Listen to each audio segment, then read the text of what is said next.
Welcome to Sacrilegious Discourse. For this is what the Sovereign Lord says. Why do you need prophets to tell people who you are and what you want? If you can justify everything that the God of the Bible has done, then you can justify any of your behavior. A lot of this mentality is trickling into what is now mainstream right-wing Christianity. I am capable of empathy greater than this God of the Bible. This is a Bible that they tell kids. This is the good Lord. This is the good book.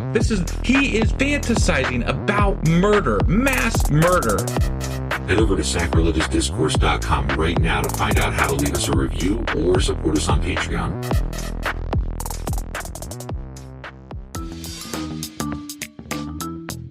Hey there, sinners and saints. It's your favorite Bible-bashing duo from Sacrilegious Discourse, and we need your help. That's right, folks. We're raising funds for some heavenly equipment and a studio that doesn't sound like it's in the depths of hell. Our current setup, let's just say it's more apocalypse than audiophile. So if you want to hear us dissect the Bible without the background noise of demonic squirrels, chip in a few bucks. We're aiming for $5,000 to upgrade our audio and build a studio worthy of blasphemous banter.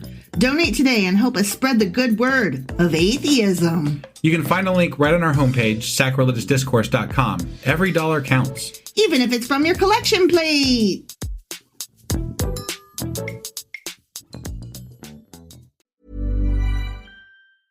They say opposites attract. That's why the Sleep Number Smart Bed is the best bed for couples. You can each choose what's right for you whenever you like. You like a bed that feels firm, but they want soft? Sleep Number does that.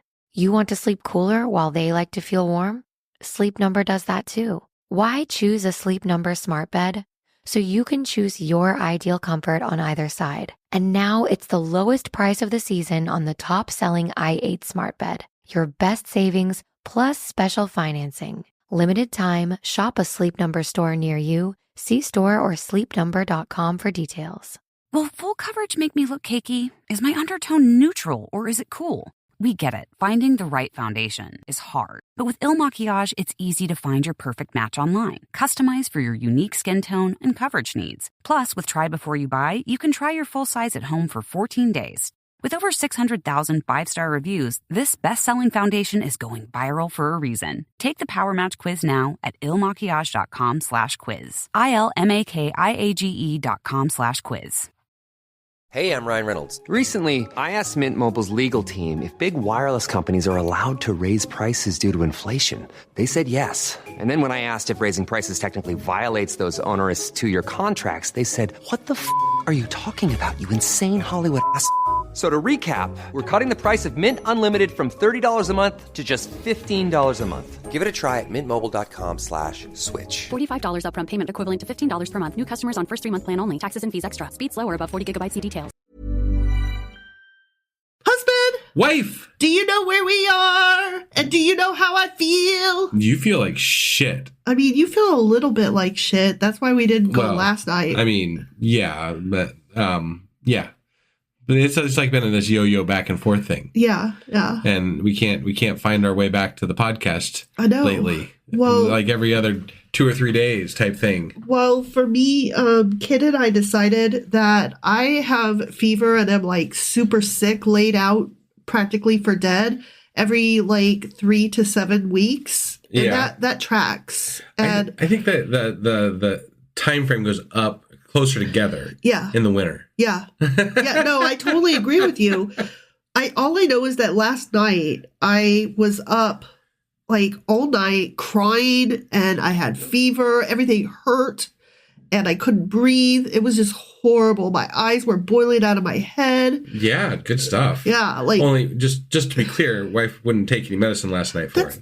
No, that's not true. It's not that I wouldn't. It's Oh. not like you were like trying to talk me into it. I went to bed. And then when you got up, you were like, did you take any medicine? And I was like, no, I ought to do that. And then I did that. Oh, okay. Yeah. All right. Why are you trying to peek Because me normally like you don't take, like sometimes I'll be like, did you take medicine? And then I thought you didn't take medicine after I told you about it. No, I took medicine when you told me to. And then I took medicine again this morning. Yeah, I mean, once I can sleep through, then I feel so much better. Yeah. But yeah, I'm not feeling great. So, but do you remember where we are?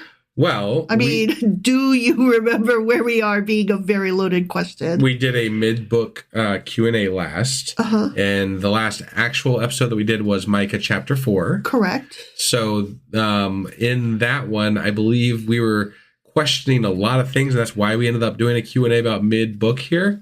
And I think it boiled down to, like, there was Messiah questions and just confusing bullshit and all kinds of stuff. We're kind of getting into Jesus land, It honestly. seems like it, but that can't be right because they didn't know about Jesus back then. Right. No, this is the book that they used to retrofit their Jesus into. It feels very much like and that, it's gross because we're coming at it from the opposite direction and we're like, ew, no, stop. Yeah. Like, imagine, it's kind of like when I watched Casablanca for the first time, I didn't realize that every cliche phrase that we ever knew, every quote, like either came from that movie or is attributed to that movie. And you're like, Jesus, there's a lot of cliches in this. Yeah. Like I had to actually watch it a second and even third time to like rinse that sour taste out of my mouth. Because I was coming at it from the future with my future eyes. Sure. And I needed to put on past eyes and appreciation eyes. And it's really hard to do that with the Bible. Yeah. I wanted to do it with Casablanca as a writer studying story structure. There's another movie I watched that had a lot of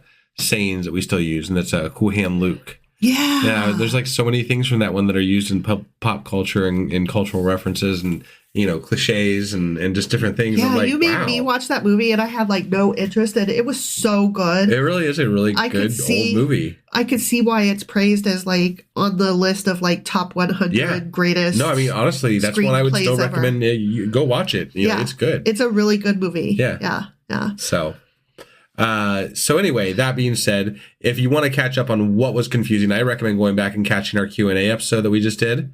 Or not. I mean, it didn't really clear up a lot because this whole shit is stupid.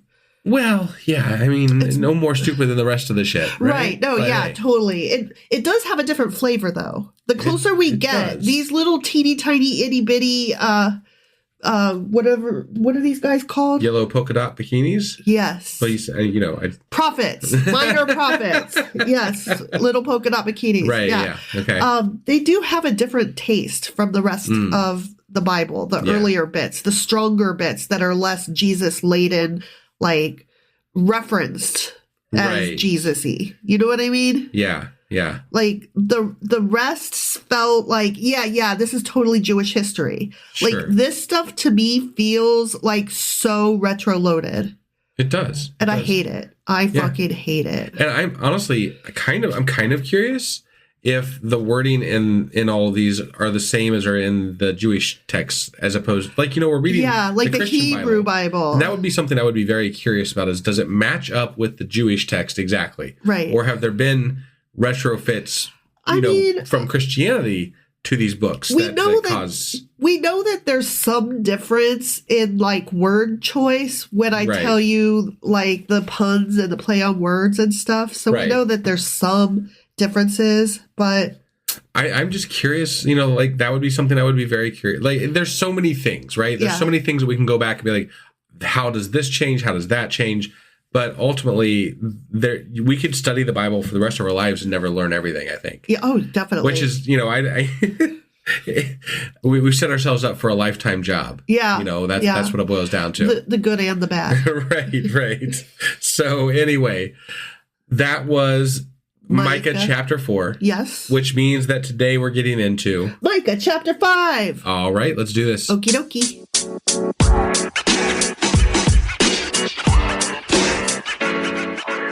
All right, let's hop into Micah chapter 5. Okay. And I'm going to tell you right away that I'm only going to read the first 2 verses, and then I'm going to hop over and do something I don't typically do. Okay. And it's going to be interesting. You're going to love it. Yeah. You say this. Yeah. But just stay tuned. Stay tuned. I'm staying tuned. Okay. Yeah. I have a surprise for you. All right. Okay, ready? I'm ready. Marshal your troops now, city of troops. For a siege is laid against us. Marshal your troops now, you city of troops. Yeah. Okay. Just because you have a city of troops doesn't mean they're marshaled. It's very redundant there. Not necessarily. Nope. They're not necessarily marshaled. That's true. They might be at the bar currently. But couldn't you just say marshal your city of troops? Oh, yeah, that would be better. Right, Yeah. That would be much better, actually. Right, yeah. That's what I was saying. They will strike Israel's ruler on the cheek with a rod. But you, Bethlehem Ephrathah, though you are small among the clans or leaders of Judah, out of you will come for me one who will be ruler over for fuck's Israel. sake. Are you fucking kidding me? Like, this is straight up like one of the prophecies that they fulfill later on in the fucking Bible. Whose origins are from ancient times. Old and ancient? What? Yeah. So, okay. But wait, this is written in the 800 BCEs, right? Uh-huh. When was David around? Was that like before this or after this? Before. Okay, but not like that much before, right? Right. Okay, so like when was David? I have to know because this is crazy. Yeah. I just had to do a quick search, and David was around 1000 BCE. So he missed them by 200 years. He missed them by a couple hundred years, right? So like so two if we're lifetimes. talking ancient, I don't feel like 200 years, according to like general biblical shit that we talk about, right? Right. Isn't like ancient. Okay, but to be fair, wasn't the prophecy something before that? Like the line of who's he, what's it? It'll always keep going on and on. And then like David was the last one and they were like, oh shit, how's that going to work? I don't think so. I think it was always the line of David. Was it? Yeah. Like, I thought that they were like because David kind of came out of nowhere. He had his dad was like Jesse or something like that. And then he was a shepherd and like. And also a harpist. Right. Yeah. And a headache rubber. But he came out of basically nowhere to become this great person in Israel's history. Yeah. Right. Yeah. And then he slew the giant. Right. Like this is David's legacy. Yeah. Right. And so here is David thrust forward, and then his legacy is continued from there. I thought prior to that, they were like this. I don't know. I could be wrong. I'm trying to extend any kind of olive branch. Okay. I don't think there's an olive branch here. I'm pretty sure it started 200 years ago. Okay. According to like what we're reading here. Okay. Which apparently is ancient times then. Right. I maybe because there was only 6,000 years total for them. Oh yeah. Maybe that feels like ancient times back then. True, I don't know. Well, here's the thing. I saw a footnote to that in what I was reading, and I was like, hang on. So this is where I'm going to take us out of the text. Okay. All right. Normally I would wait till a Q&A, but I was like, no, absolutely not. Right. Yeah. Okay. All right. So this footnote read, here's the verse again. But you, Bethlehem Ephrathah, though you are small among the clans or rulers of Judah, one of you will come for me. Let me try that one more time. Out of you will come for me one who will be ruler over Israel, whose origins are from ancient times. Right. And then I wrote, with regard to this verse, one commenter states, and then here's where we've got the commenter's note. Sure. Okay. Yeah. In every age, from the foundation of the world, there has been some manifestation of the Messiah. He was the hope, as he was the salvation of the world. From the promise to Adam in paradise to his manifestation in the flesh 4,000 years after. And I go, please explain, because I thought Christians only recognize one Messiah, Jesus, whereas this guy seems to believe there's all kinds of Messiahs. Who were they? Where did they go? Were they also referred to as the Son of God? Where did they come from? Yeah, I was being slightly cheeky with ChatGPT. I was like, you need to help me. Right, okay? Yeah. And here's what ChatGPT had to say. This was a fun conversation. I just have to share. Sure. Just for the fuck of it. Okay? Okay. All right. Yeah. So ChatGPT says, the commentator you're referencing isn't suggesting that there are multiple messiahs in the Christian understanding. Instead, they are emphasizing that Jesus, as the Messiah, has been a continuous and unchanging hope throughout history, even before his incarnation as a human being. Here's how this idea is typically understood within Christian theology. Okay. 1. Messianic foreshadowing. Christians believe that the Old Testament contains numerous types, shadows, and promises that point to Jesus as the Messiah. For example, Adam is seen as a type of Christ, referenced in Romans, and that's in the New Testament, because he represents humanity, though Jesus is the better Adam who brings salvation. Melchizedek, a priest and king mentioned in Genesis, is also considered a figure who foreshadows Jesus. That's in Hebrews. Okay. We should talk about him. We should talk about him. We should probably talk about him more after hearing that. Yeah. Moses, who delivered Israel from Egypt, prefigures Christ as the ultimate deliverer. And David, Israel's greatest king, points to the eternal kingship of David. These figures and events symbolically represent aspects of what Jesus would fully accomplish, but they are not themselves messiahs. 2. So that was messianic. Number 1 was messianic foreshadowing. Yeah, okay. All right. Number 2, pre-incarnate appearance. Many Christians believe that Jesus, as the second person of the Trinity, was active in history long before his birth in Bethlehem. As you do before your birth. Yeah. For example, some interpret, quote, the angel of the Lord in the Old Testament in Genesis and Exodus as a pre-incarnate manifestation of Christ. What the fuck? Because. Okay. Because. This is not the same as saying there were multiple messiahs, but rather that Jesus was always at work in salvation history. We just decided to think that randomly. We just insert him wherever the fuck we feel like it. He was using that angel, over there. You know when they mentioned a rock in the Bible? I do. That rock. That was Jesus? That was Jesus. Because you know why? Because, Was the donkey, was that also Jesus? No. No, that one wasn't Jesus. No, it was. Maybe the angel that was blocking the donkey. Yeah, that was an angel of the Lord, wasn't it? Yeah, it was, yeah. Cause. Yeah, we just decided it. We just decided that's the way it be. What about that well? Remember when the girl ran away and then sat by that well? Was that Jesus? Yes. That was Jesus? I decided it. So yes. What about the lions that didn't eat the one dude? You know what I think? Shira pulls are Jesus. You know why? Think so? Cause. Sure, why not? If you could just decide random shit. All right, so that was pre-incarnate appearances. Okay, yeah. Number 3, the eternal plan. The eternal plan. Yeah. Okay. The commentator is likely referring to the belief that Jesus has always been central to God's plan for salvation. From the moment of humanity's fall in Genesis chapter 3, God promised a Savior, the seed of the woman, in Genesis chapter 3, verse 15, and this promise was fulfilled in Jesus. In this sense, the Messiah, Jesus, has always been the hope of the world, even if he was not revealed in the flesh until his birth. Hold on a second, though. So he was this was promised in Genesis. Is that what I'm hearing? Okay. Secretly, hinted at, alluded to. But God allowed for the world to be built up entirely, with cities and all, right? And then to completely fail, and then wipe out all of humanity. Yes. And then bring them back again. Yes. And then have them succeed and fail multiple times. Let's not and forget kill that. Large portions of them off in the meantime. Let's not forget the Babel thing. Yeah. That's what I'm saying. They killed large portions off at certain points here and there.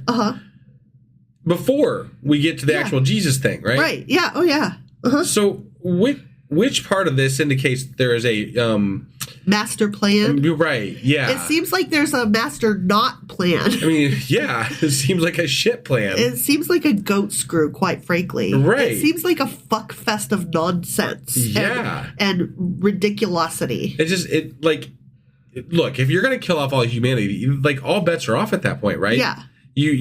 You fucked up. No, he knew exactly. He knows every seed and cell. But it makes no sense. He does.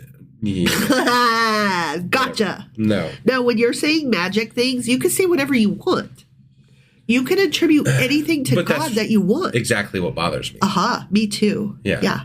All right. Now, ChatGPT goes on to say, to address your specific questions, 1. Who were these messiahs? The commentator doesn't mean there were actual messiahs. Instead, they were referring to figures or events that symbolized or foreshadowed the Messiah, pointing forward to Jesus. 2. Where did they go? These figures, e.g., Adam, Moses, David, etc., were human beings who lived their lives and died. They weren't divine or eternal, but their roles in salvation history pointed to Jesus. 3. Were they also referred to as the Son of God? No. These figures were not referred to as the Son of God in the way Jesus is. Jesus uniquely holds the title of Son of God because of his divine nature and eternal relationship with God the Father. In short, Christians believe there is only one Messiah, Jesus. The commentator is highlighting the ways in which Jesus, the Messiah, has been present and active in the story of humanity from the beginning. Okay. But hold on a second here. Regardless of whether Jesus is a fucking rock or an angel of the Lord, isn't he still Jesus? Yeah. And so God. Why should he be and worshipped? Also the Holy Ghost. But why shouldn't he be worshipped any different whether he's a rock or an angel or Jesus? Why should there be any distinguishing factor between them? What do you mean? I mean, why weren't they bowing down before this rock when Moses was, striking it with his staff? Well, I kind of get to that in my next question. So Jesus was Jesus before he was Jesus? Right? Yeah. Why didn't God just skip the middleman and be Jesus? Do stuff himself? Right. This whole thing is really confusing. I feel like the story of the Messiah is so much more... Is this still you chatting with Chat? Okay. Yeah.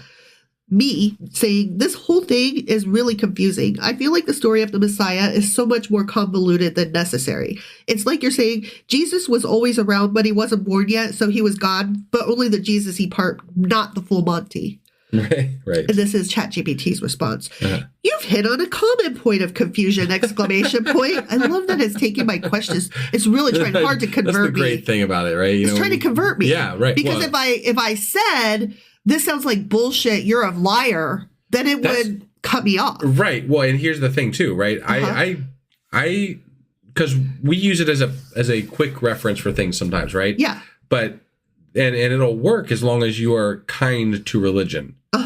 But I dare you to get it to say one nice thing about atheism, agnosticism. It'll say a nice thing about atheism, but it'll be generic. We should not judge other people for their lack of belief or belief. But it will actually, if you say enough Jesus-y things or Christian things, it will praise you or praise Christianity for its ideas through its responses sometimes. It's trying really hard to convert me here. Wow. Just so you know. Okay. Yeah, right. That's why I had to read this. I was like, oh my God. Yeah, it's not good. So it says, you've hit on a common point of confusion, exclamation point. The story of the Messiah and the relationship between God and Jesus is definitely complex, especially when you start looking at it from a theological perspective. The only fucking perspective there can be. Let me try to break it down as simply as possible without glossing over the tricky parts. Spoiler alert. Wow. Spoiler alert. It glosses over the tricky parts. I bet it does. Yeah. Yep. 1, it quotes me, Jesus was Jesus before he was Jesus. Christians believe Jesus existed eternally as the Son of God, the second person of the Trinity. Before his birth, he wasn't Jesus of Nazareth yet because he hadn't taken on human form, but he still existed as the divine word of God, according to John chapter 1, verses 1 through 14. The name Jesus and his human nature began with his incarnation when he became human, born in Bethlehem. So yes, in a sense, he was Jesus, the divine Son of God, before he was Jesus, the human being. I don't know that. I mean, look, I'm not going to say that some Christians do know. I'm sure Christians think this, right?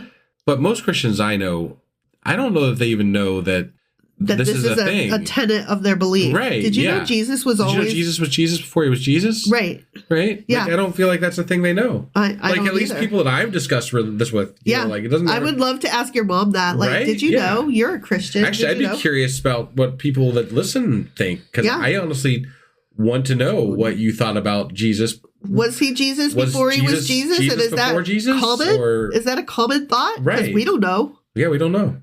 All right, number 2. Quotes me again. Why didn't God just do it himself? Christians believe that God did do it himself. The doctrine of the Trinity says that Jesus is God, just as the Father and the Holy Spirit are also God. The idea is that God took on human form to live, suffer, and die as one of us. This was seen as necessary to bridge the gap between God, the perfect and holy, and humanity, imperfect and sinful. But there are so many glaring differences between how Jesus acts and God acts. God becoming human was essential, according to Christian theology, because humans couldn't fix their broken relationship with God on their own. Jesus serves as the mediator, fully God and fully human. So people in the Christian world, right, like to distinguish their Christian God from the Old Testament God. But according to this, and I do know this take, right? It's the same fucking God. Well, yeah, that's the whole right? Trinity it's thing. the exact same God. Yeah, it's Trinity. So essentially, it's the exact same God, right? It's all part of the one and the same, whatever. Yeah. They are all ever present, right? Yeah.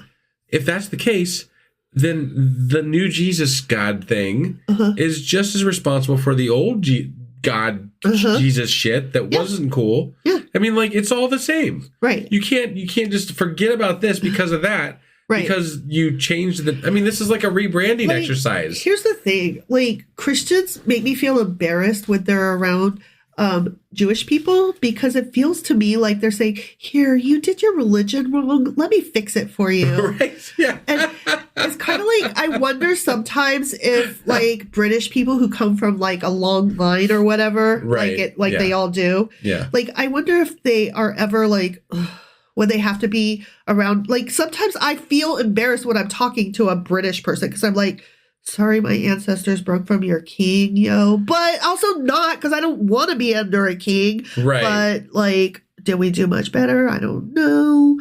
And we still had slaves and, stuff. Sometimes I do feel the judgment coming across the sea from other, But it's not because we broke away from them. It's because we are nasty, loud, obnoxious fucks. And I'm right. That's the judgment. They are really thinking, I can't believe you deserted your king. Like, no.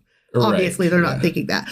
But the Christians are looking at the Jewish people like that, though. I can't believe that you stopped at just Yahweh and didn't go any further. Oh my gosh. Let me show you how it's done, dear. Right. Darling dear, you're doing it wrong. Yeah. It's just so weird and embarrassing and arrogant and condescending. Right.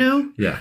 I have to feel like it's an American thing because, like, yeah, I know that the Reformation and Protestantism and all that, like, I know all that, right? But I have to feel like the Jesus in America is so different from, like, European Jesus. Oh, yeah. Like, absolutely. So I wonder how Christianity would be had the colonies not left the British. You know what I mean? Oof. Like, how would Christianity today be if there was no real world or new world, or if the new world was still under British control? I don't know. I don't know. Because it was supposedly a lot about religious freedom and the land of opportunity and all that, right? Sure. Like a new world, a new life, a new chance. Yeah. And land and gold and, all that shit. I don't know that would have changed things a whole lot, honestly, because I feel like we would have still been allowed to pursue religious freedom over here at some level because we're across the sea, and what are they going to do? We would have still been paying taxes to them, and they would have been like, you need to hold your goddamn horses. You need to get your religion in motherfucking check. It's ridiculous. Y'all need to stop. Moving on to number 3. Number 2 was, why didn't God just do it himself? He did. Okay, number 3, why the complexity? One possible explanation is that the story of the Messiah isn't meant to be overly simple because it reflects the complexity of life, relationships, and the nature of God. Christians believe God is infinite, eternal, and beyond full human comprehension. And there's the real answer, beyond human comprehension. So therefore, whatever the fuck they want it to be is to be expected. Right, yeah. The, quote, Jesus-y part you mentioned refers to the Christian belief that Jesus is both fully God and fully human. This is called the hypostatic union, and it's admittedly hard to wrap your head around, being two fucking things at once. Right, yeah. This is the ice Schrodinger's cube, water, cat. and vapor thing. But it's also Schrodinger's cat. It's there and it's also not there. It's dead and alive at the same time. Sure. It's quantum physics, Right. quantum theory. Yeah. Yeah. And it's admittedly hard to wrap your head around. Yeah. The idea is that Jesus didn't stop being God when he became human, but he also truly became human in every way. Right. How? That doesn't work. Yeah, you can't have That both absolutely things. doesn't work. But he's God, so therefore it can. But that doesn't work. Right. But Yeah. also... I argue with him later. Yeah. No, yeah. I know. Let's just keep going. Yeah. Okay, number 4. Why didn't God skip straight to the end? Christians believe God operates on a timeline that allows human freedom and choice. In their view, God has been working through history, revealing himself gradually so that people could come to understand and accept him on their own terms, except for the ones that he already killed. You know? Uh-huh. Yeah. All those. Right. Yeah.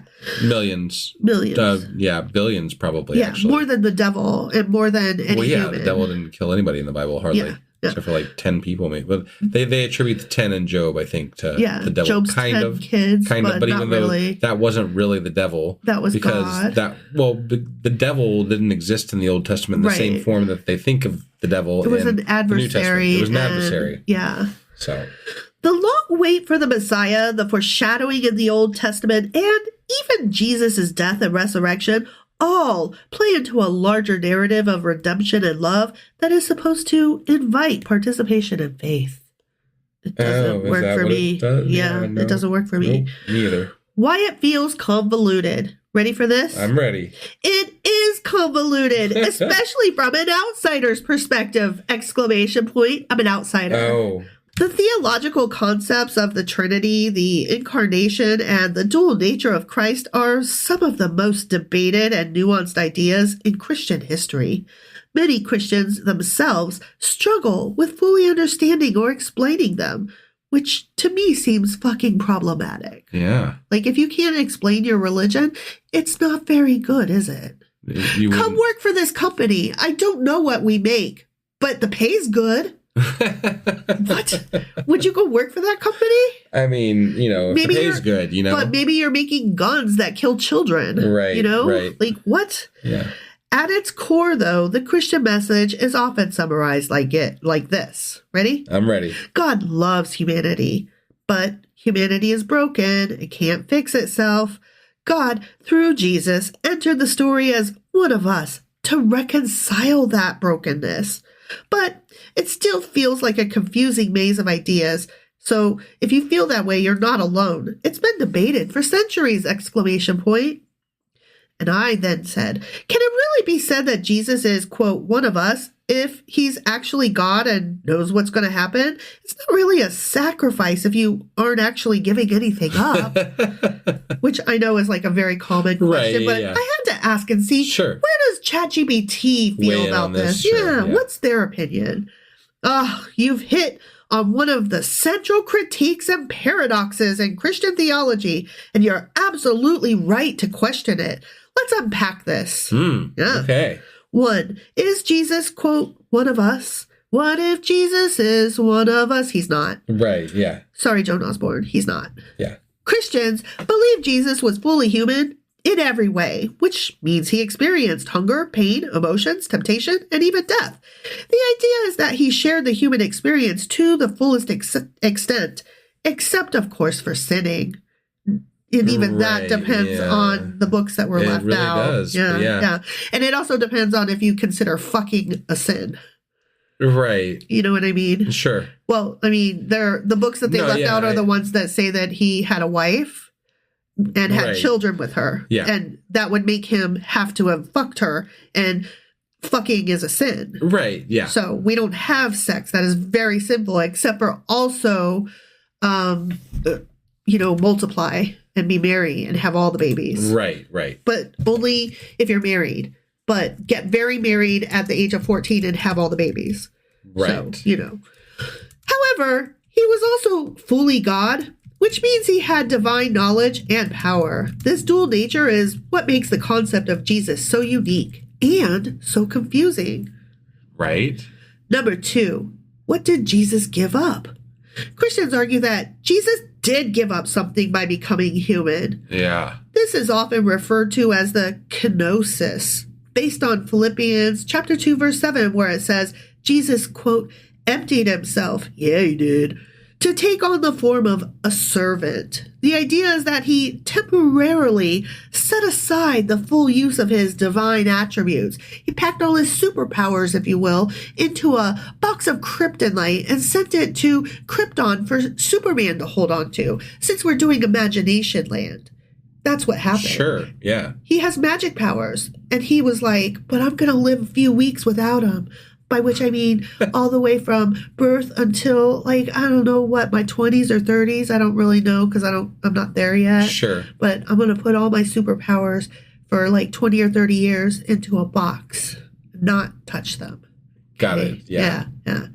The idea is that he temporarily set aside the full use of his divine attributes, magic powers, like omniscience or omnipotence while on earth. Now, omniscience is all-knowing and omnipotence is all-powerful. Right. And also, it doesn't mention omnitemporal and omnipresent, which are two other magic powers. I don't know if those were set aside, but omnitemporal means always there throughout all of time, and omnipresent means always present. Sure. So, I don't know. Before we go too much further, I want to point something out because you had said something about Jesus having a family and you know, a wife in other books of the Bible that are like the not canonical books. There's not really that specifically. So they're like, based on what I'm looking at quickly here, granted, I'm basically what I'm saying is this maybe deserves a little bit more research. Okay. Because there's only two books that they mentioned. That would be the Gospel of Philip and the Gospel of Mary Magdalene that contain references to having Jesus having close relationship with Mary Magdalene or other women. But they're written much later and they're not considered reliable historical sources by most scholars, according to this. The book, The Da Vinci Code, writes it as he had a family and stuff. That's probably what I'm confusing it with. Separate from anything I did canonical. read That has nothing to do with canonical. I did read the Da Vinci Code, so that's probably what I'm drawing from. Because I'm like, Got it. Honestly, when your religion is so whack and somebody's like, this fits, I'm like, yeah, okay. Right. You but know? I just wanted to make sure we weren't pulling that's facts I from appreciate, the I Da Vinci appreciate Code, the correction. I apologize. I recognize my mistake. Thank you for correcting me. I am only defending myself because I'm like, right, this stupid thing didn't exist, but all the other ones do. Sure. Magic. No, he put his magic in a fucking box. But he maybe didn't fuck girls or boys. Well, it doesn't say he didn't fuck boys. I don't know. He may have fucked somebody. I mean, I don't know. I'm just saying. Right. No, I hear you. I hear you. Okay. Yeah. For example, anyway. Yeah. There are moments where Jesus shows human limitations, like not knowing the exact time of the end of the world in Mark chapter 13. This suggests that while he was on earth, he experienced life much as a human would. Because, you know, he had put his magic powers in a box. Right. Yeah. 3, to answer your question, is it really a sacrifice if you know how it ends? This is a tough question. From one perspective, Jesus knowing the outcome could diminish the idea of sacrifice. Could. Yeah, sure could. If you're sure you'll come out on top, is it truly selfless? No, it is not. No. Right? Yeah. Now, let me answer that for you, ChatGPT. However, Christians argue that Jesus' suffering and death were still real and significant because he endured physical pain, humiliation, and the experience of being abandoned. That is, his cry on the cross, my God, why have you forsaken me, in Matthew. Much like every human in history to this point. Every human dies, you know? Every human experiences agony and pain. Well, yeah, that's their point is that, right, and he did too. That sacrifice in and of itself is no greater than every human that has But he existed. didn't have to, and he did it anyway. No. That's the sacrifice. Well, that's just amazing. Thank you for taking off your shoe and experiencing rug burn? Right. I don't know. Essentially, he knew he was going to come out without any, problems. Yeah. So, like, there's no fucking sacrifice. Exactly. It hurts in the moment, sure, but you know you're going to come out of it on top. So what are you giving up? Sure. Nothing. Additionally, the Christian view emphasizes that Jesus didn't need to do this. As God, he could have avoided the whole thing. The sacrifice is seen as an act of voluntary love and humility. But like that song Concrete Blonde, that nobody asked him to do. Right. You know? Yeah. Number 4, does being God diminish the suffering? I didn't ask that, but does it? Theologically, Christians believe that Jesus' suffering was not diminished by his divinity. Even if he knew the end result, the agony of the experience was still real. Think of it this way. If you knew a painful surgery would save someone you love, you might go through with it. But the knowledge of the good outcome doesn't eliminate the pain during the process. That's not the same. That's not the same. Right? That's No. like, okay, if I give up my kidney for my child, that is a sacrifice because A, I'm giving up one of my life-giving organs that I might actually require one day. Right. I might not make it out of that surgery. And if you knew that going into it, it might change your, like, you might look harder for somebody else for a match, you know, for somebody else. Until the last minute, and Right. then I would be like, well, it's me. Right. Obviously. But we don't have the luxury of knowing the fucking outcome. Right. Whereas God does. Yeah. So the pain is beside the fucking point. God of the Bible does, I should say. Right. Not God actually does. Right. But yeah. I'm just like, I'm really annoyed by these arguments. Right. Okay. I'm almost done. Last one. Ready? Number 5. What's the point if he's not giving up forever? The Christian message emphasizes that the incarnation, death, and resurrection weren't about God permanently giving something up, but about demonstrating love, solidarity, and offering a path to reconciliation. The temporary nature of the sacrifice doesn't diminish its meaning for Christians because it's about what it symbolizes. God stepping into humanity's brokenness. Thank you for putting your foot into our disgusting nastiness. We suck so fucking much, as you always remind us. We're worms. Yeah. We're gross sinners. And you dipped a toe. You're good. Thank you. Well, he does spend a lot of time telling us how much he hates us and everything. I know. That's why I'm like, fuck off. Right. Fuck off. Okay. Anyway, to continue back where we were in Micah. I don't even remember where we were because we went off on a half-hour rant on that. Well, this guy was commenting about the longevity of what are they called? Messiahs through the ages. That's how he got there. And he's like, Jesus has always been around. Got it. Like, you know, out of you will come for me one who will be ruler over Israel, whose origins are from of old, from ancient times. Okay? Got it. Yeah. So he's like, Jesus coming. Okay. Right.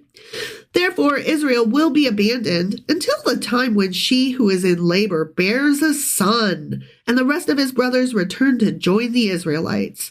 He will stand and shepherd his flock in the strength of the Lord, in the majesty of the name of the Lord his God. And they will live securely, for then his greatness will reach to the ends of the earth. Wait, they're saying in his God. Uh-huh. Like, they're not saying that he is God. Right. So, okay. Yeah. But they're like, I'm just the clarifying Messiah's here. coming, and when he's born, that's when God's going to do some things. Okay. I don't know anything about the Messiah, but when he comes, God's going to do some things. Got it. Okay? And Yeah. Israel's going to be awesome. Okay. Okay? Yeah. And he will be our peace when the Assyrians invade our land and march through our fortresses. The Assyrians. There we go. Okay. There it is. So there's the problem. There's problem one. Yeah. Among Many. 5 billion other fucking problems. But, like, he's literally in a time when the Assyrians are at the gates. At their gates. Yeah. And he's talking about the Assyrians and referring to what the Christians say is Jesus, which comes several hundreds of years later. Almost 1,000. Almost 1,000 years later. Yeah. We will raise against them 7 shepherds, even 8 commanders, who will rule the land of Assyria with the sword, the land of Nimrod with drawn sword. Love me some Nimrod. Which would have been Babylon, maybe, because he was one of the, it could be seen as Babylon because he was one of the founders of Babylon. Sure. Right? So he will deliver us from the Assyrians when they invade our land and march across our borders. The remnant of Jacob will be in the midst of many peoples like dew from the Lord. Doo-doo. God gonna poo-poo. Like showers on the grass, which do not wait for anyone or depend on man. Right. The remnant of Jacob will be among the nations because there's always a fucking remnant. Yeah. In the midst of many peoples, like a lion among the beasts of the forest, like a young lion among flocks of sheep, which mauls and mangles as it goes. Oh. And no one can rescue. Right. Womp womp. Hate a lion. Why would you rescue? It mauls and mangles as it goes, and no one can rescue. Yeah. Why would we want to rescue the thing that's mauling and mangling things? I don't know. Let the lion go, right? Yeah. Lions, I mean, I guess. Lions are wild animals. Maybe it needs rescuing from its bad behavior? I'm not following that bit. I can't even with this chapter anymore, honestly. The footnote that led me to my conversation kind of like turned me off to this whole chapter, if I'm being honest. I'm starting to feel like this book of Micah is like severely one of the biggest bases for Christianity in total. Yeah. That's out there. That's the same feeling I have. And that's why I was like, ugh. Right, yeah. You know, because like all the footnotes are like... was really enamored with Micah. Well, because they say a Messiah is coming and the throne of David will live on. And I'm like, but it won't though, because dude died. Yeah. Your hand will be lifted up in triumph over your enemies, and all your foes will be destroyed. In that day, declares the Lord, I guess according to Micah, I will destroy your horses from among you and demolish your chariots, because I am an asshole. Yeah. I will destroy the cities of your land and tear down all your strongholds. I love killing things. That tracks. Yeah. I'm magic. I got my magic back. That's God we know. Yeah. Oh, wait. I don't got it back. I never put it aside yet. Right. I don't know yet that I'm going to do that in a minute. I will destroy your witchcraft, and you will no longer cast spells. Ooh. Oh, we're back to the spell casting. Yeah. Okay. That's fun. I will destroy your idols and your sacred stones from among you. No more shearables. Damn secret stones. No more sex in high places. I have sex in high places where the whiskey roams in the what? Beer. No? That song? Yeah, I know what you're getting at there. Okay. I thought maybe you were like, I don't know what song, and I was like, no, you don't even like country music. No. Like you're sitting here adapting on the fly a country song I do to Jesus stuff. That tracks. Yeah, country, Jesus, it seems about right to me. Okay. Because I am judgy. You certainly are. Yes.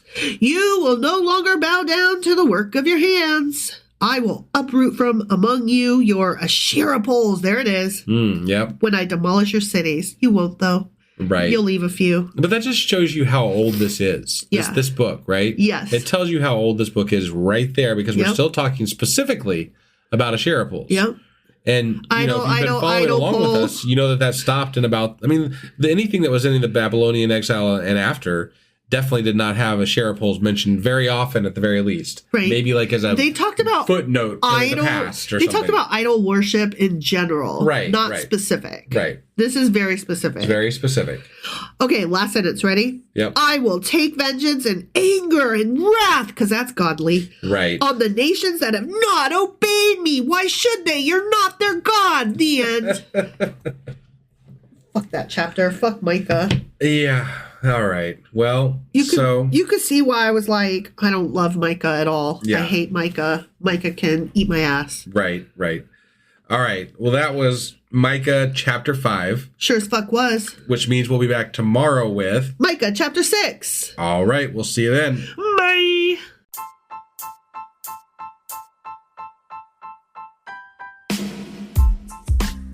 Hey, wife. I guess that's the end? But husband, that's just sad. It doesn't have to be. We are on lots of social media platforms like Twitter. Our handle there is sacrilegious_D. For D's nuts. Oh my God. Stop doing that. Anyway, we're also on Facebook, Instagram, and Pinterest. There's a link to all of our social media sites at our website.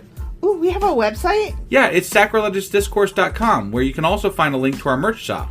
We have a merch shop? Yep, we have podcast-themed clothing, mugs, notebooks, and more, as well as an atheist and science-themed products. Wow, our fans should really go check that out right now. Definitely. They can get in touch with us by sending an email to sacrilegiousdiscourse@gmail.com. But before they do that, we could really use some help. Oh yeah? With what? Well, it's not free running the podcast, and we need some financial support in order to get better equipment, which will free up time so we can concentrate on our podcast and our fans. Okay, so what should they do? Head over to patreon.com/sacrilegious discourse and sign up as a contributor on our podcast. Supporters there receive additional bi-weekly episodes that we record just for our Patreon members for as little as $2 a month. Also, we'd really appreciate it if you would like and subscribe on whatever platform you're using. And Apple Podcast reviews help us out tremendously. Like and subscribe. Leave an Apple review. Join us on Twitter. Support us on Patreon. That's a lot of instructions. Don't forget to say thanks. Thanks. Okay, bye.